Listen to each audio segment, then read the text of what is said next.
One day your database responds in 20 milliseconds. A few months later, the same query takes 2 seconds. Users start complaining. Dashboards freeze. Engineers add indexes, then caches, then replicas, then even more infrastructure. And before long, a system that once looked simple becomes surprisingly complicated. So what actually happened? Why do databases become slow over time? At the beginning, the architecture is tiny. A few users, one application server, and a single database. That's it. The database is small.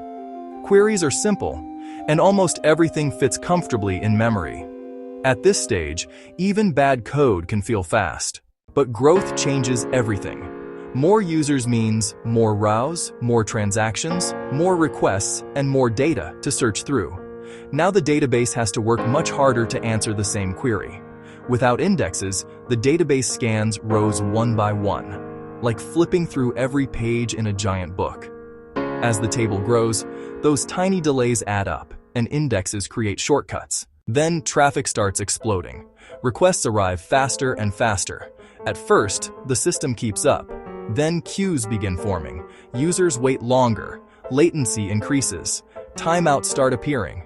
Eventually, more waiting than processing. And eventually, the database spends more time waiting than actually processing. This is where systems begin feeling slow. Not because one thing failed, but because pressure keeps accumulating. Another hidden problem is where the data lives. The fastest data sits in RAM. The CPU can access it almost instantly. But once the working data becomes larger than memory, the database starts reading from disk. And disk access is much slower, especially at scale. That's why systems often feel fine initially, then suddenly slow down dramatically later, because the system quietly crossed a physical limit. So engineers fight back using caching, instead of asking the database repeatedly. The application stores frequently use data in memory. Now repeated requests become extremely fast. This is called a cache hit. But caching introduces a new problem.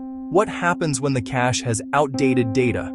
Now different users may see different results, and suddenly, performance optimization creates consistency problems. This is where system complexity starts growing rapidly. Not all systems behave the same way. Some applications are read-heavy, like dashboards, feeds, or search systems. Others are write-heavy, like payments, logs, or real-time analytics. And each workload stresses the database differently, which means there is no single perfect optimization strategy. Every improvement creates trade-offs. As systems grow, teams add replicas. One database handles writes, others handle reads. This reduces pressure on the primary. But replication takes time, and during that delay, data can be briefly out of sync. Then the queries themselves become more complex. What started as simple lookups slowly evolves into joins, aggregations, filters, subqueries, and massive analytical workloads. The business grows, requirements grow, and eventually, the database starts carrying enormous complexity. At some point, the database feels overwhelmed.